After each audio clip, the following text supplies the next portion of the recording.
সালমান ফারসি রাদিয়াল্লাহু তাআলা আনহু বললেন আজাল, এটা হলো হুরফে ইজাব। মৌলবীরা জানে না, বলছে আজাল্লাহ, যে পড়াইছে ও বুঝে না, বুঝে আজাল্লাহ। আল্লাহ কোথায় ফেললে আল্লাহ জানে, নদীর ওপারে ফেললে, ওটা হুরফে ইজাব, ওটাকে বলা হয়েছে আজাল। সালমান ফারসি বললেন কাদ আল্লামানান নবী সাল্লাল্লাহু আলাইহি ওয়াসাল্লাম, হ্যাঁ হ্যাঁ আমাদের নবী শিক্ষা দিলেন কেমন করে পায়খানা করতে হবে, কেমন করে পেচ্ছাবে যেতে হবে। আল্লাহ নাস্তানজিয়া বিল ইয়ামিন, আল্লাহর নবী বললেন, আমাদেরকে মানা করলেন যেন আমরা ডান হাত দিয়ে পেচ্ছাব পায়খানা পরিষ্কার না করি। অনুরূপভাবে আল্লাহর নবী আরো বললেন যে কমপক্ষে 3টা ঢেলের 5টা 7টা ঢেল দিয়ে পেচ্ছাব পায়খানা পরিষ্কার যেন তার কমে না করি। বলে কেন মাওলানা সাহেব কথা বললেন? একদিনকার কথা না শুনেন, 2 মিনিট একটা ওয়াজ করবো, যে বক্তাকে তো দেবই। আল্লাহর নবীজি মাররান নবী সাল্লাল্লাহু আলাইহি ওয়াসাল্লাম আলাল কবরাইনে, হলদি গ্রাম দেখেছেন, 2 পারে কবর, মাহাজের রাস্তা। যুগর গ্রামের 2 পারে কবর, মধ্যখানে রাস্তা। অনুরূপ রাস্তার উপরে আল্লাহর নবী গাধার উপরে চেপে যাচ্ছিলেন। আল্লাহর নবী হঠাৎ করে গাধাটা একটু লাফিয়ে উঠলো, কবরের আওয়াজ শুনে চট করে পড়ে গেলেন, ডান করোটে আল্লাহ নবী পড়লেন। পড়ার পরে সাহাবাদেরকে জিজ্ঞাসা করতেন প্রতিবেশীকে, ও এই কবরের বেশি কারা বাপু? তো বললে এটা এই পাড়ার মোড়লের, এটা এই পাড়ার মুন্সির। বলে কেন? আল্লাহর নবী বললেন ইউআজ্জাবানে ফি কবরিহিমা, এদের কবরে দুজনকে আযাব হচ্ছে, এদের দুজনের কবরে আযাব হচ্ছে। ওমা ইউআজ্জাবানে ফি কাবিরিন, কিন্তু বড় পাপের কারণে আযাব হয় না। আল্লাহর নবী বলছেন এদের কবরে আযাব হচ্ছে, কিন্তু বড় পাপ করেনি, চুরি করেনি, জেনা করেনি, বেনামাজি ছিল না, মাতাল ছিল না, হিরোইন খাওয়া জুয়া খাওয়া ছিল না, বদমাস ছিল না, কাউকে মার্ডার করেনি, জমি জায়গা কাউরে লেখে লাইনি, বড় রকমের কোনো পাপ করেনি। ছোট ছোট পাপের কারণে এদের কবরে আযাব হচ্ছে।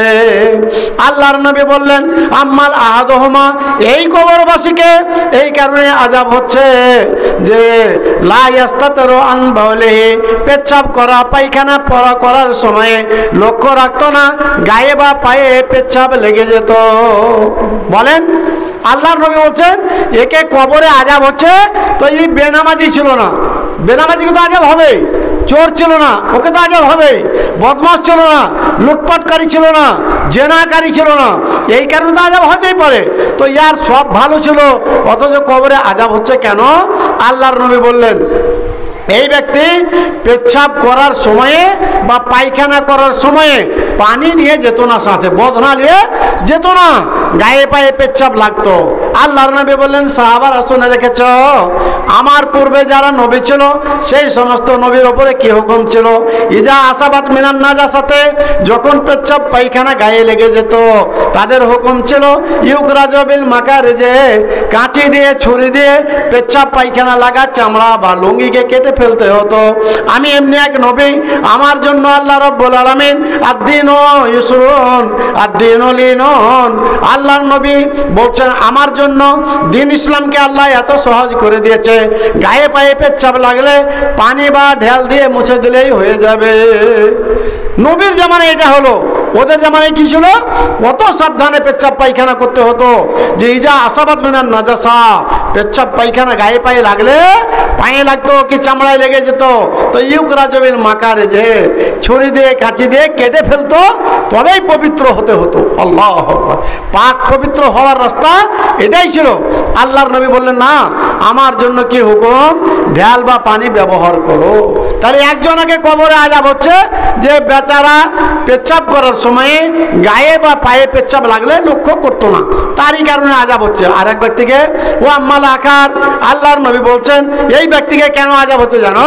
বলে কেন রাসূল? বলে ইয়ামসি বিন নামিমাতে, এর কাজ ছিল লোকের শুধু বদনাম করা।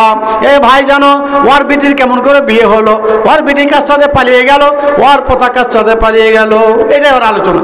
ও নামাজের দোয়া জানে না তা কোনো কথা নাই, আত্মাহেত তো জানেই না, আধখান জানে, আইতাল কুরসি তো বুঝেই না, রুকু থেকে উঠে কি বলতে হয় তাও জানে না, খালি চায়ের দোকানে বসলে খালি বদনাম, ওই মেম্বার কার মাল মারলে, ওই প্রধান কার কি করলে, ওই মৌলভী সাহেব কি করলে, ওই চাচা কি করলে, আরে ও কেমন করে বাড়ি করছে জানো, মাল মারছে। তুমি মাল বেরিয়ে দেখাও কেন?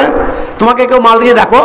সারাদিন খাটবা, কোদল আর পশলা নিয়ে যাবা, এক দুপহর রোদে ঘাম চুয়াবে, তারপরে 400 টাকা তোমাকে দেবে, মাল মারতে দেবে। ও তো সহজ কথা। তুমি তো কাউকে 2 টাকা দাও না, তো তোমার মাল কে পারে? হে, খালি লোকের গিবত আর বদনাম করে।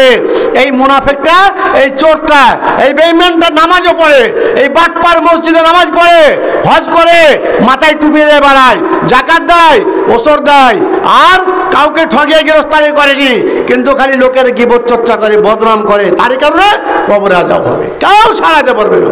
আল্লাহর নবী বলছেন, এই মাররান নবীও সাল্লাল্লাহু আলাইহি ওয়াসাল্লাম আলাল কবরাইনে, 2 কবর দিয়ে যাওয়ার সময় আল্লাহর নবী বললেন, এদের কবরে, একজনের কবরে এই কারণে আযাব হচ্ছে যে পেচ্ছাপ পায়খানা করে ঢেল বা পানি ব্যবহার করতো না, ভালো করে করতো তো দূরে করে, পানি নিত না, পেচ্ছাপ করলে ছেড়ে দিয়ে হাঁটতে লাগবে। বলেন, দ্বিতীয় ব্যক্তি যাকে কবরে আযাব হচ্ছে, এ খালি কারবিটি গতি পালালো, হ্যাঁ, ওয়ার পতিন পালালো, তা কোনো কথা নাই।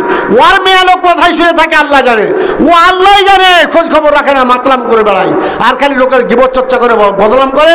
আল্লাহর নবী বললেন, মান আবসারা আইবা আখিহি, যদি কেউ নিজের ভাইয়ের দোস্ত খুঁজে, তো গাফালান আইবিহি, ও নিজের আয়েব দেখতে পায় না, নিজের দোস্ত দেখতে পায় না, খালি লোকেরই দেখে বেড়ায়, তার জন্য নিজেরটা বেশি করে হয়ে যায়।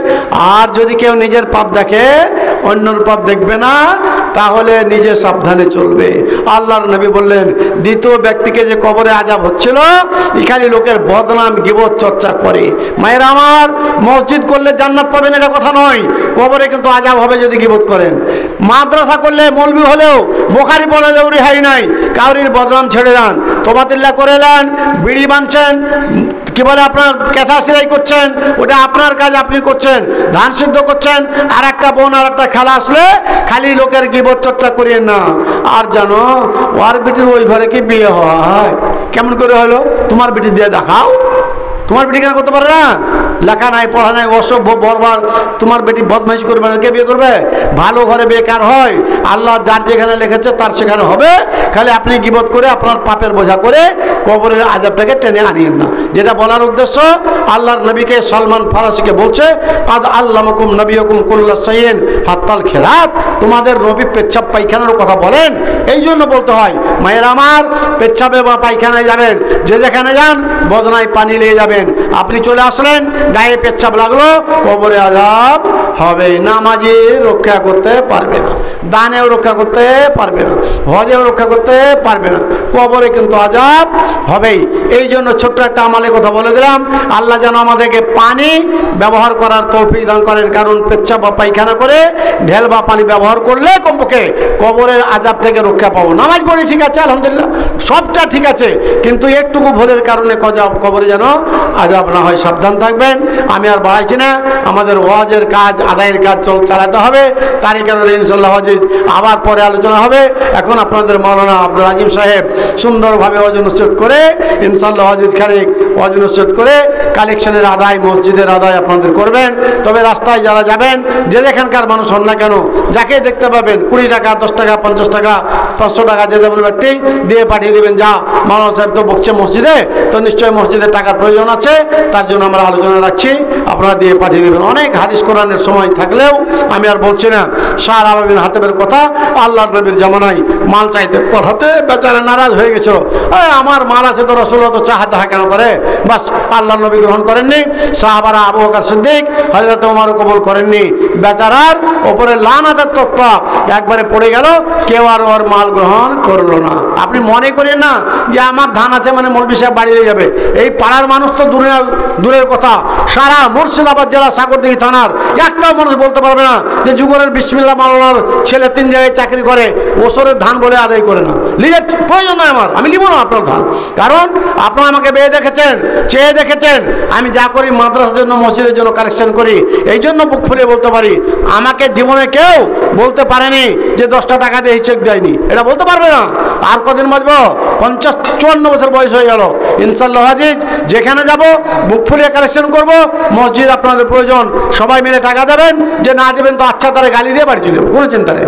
আসসালামু আলাইকুম। এবার চলো বিস্কুট দাও। সালমান ফারাসি, সালমান ফারাসিকে আরবের পাদ্রী আলেমেরা, ইহুদি নাসারাদের বড় বড় আলেমেরা বলছে কাদ আল্লামাকুম নাবিয়ুকুম কুল্লা শাইইন হাত্তাল খেরাত, তোমাদের নবী তোমাদেরকে সমস্ত জিনিসের আলোচনা খুতবাই করছেন, বসে মসজিদে করছেন, তেমাতায় করছেন, ওয়াজ নসিহত করতে গিয়ে সমস্ত কথা বলছেন, এমনকি পেচ্ছাপ পায়খানা কিভাবে করবে তাও আলোচনা করছেন। ওরা বলছে কারা? ইহুদি নাসারাদের পাদ্রী আলেমেরা। ইলালে সালমান ফারাসি, সালমান ফারাসিকে বলা হলো, জিজ্ঞাসা করা হলো কাদ আল্লামাকুম নাবিয়ুকুম কুল্লা শাইইন হাত্তাল খেরাত, তোমাদের নবী শিখাতে শিখাতে এমন কি বলতে চাইছে পেচ্ছাপ কিভাবে করবে, পায়খানা কিভাবে করবে, পায়খানা করে কেমন করে পানি ব্যবহার করবে, কতটা ঢাল ইট ব্যবহার করবে, পানি কেমন করে নিতে হবে, কেন পানি ব্যবহার করতে হবে।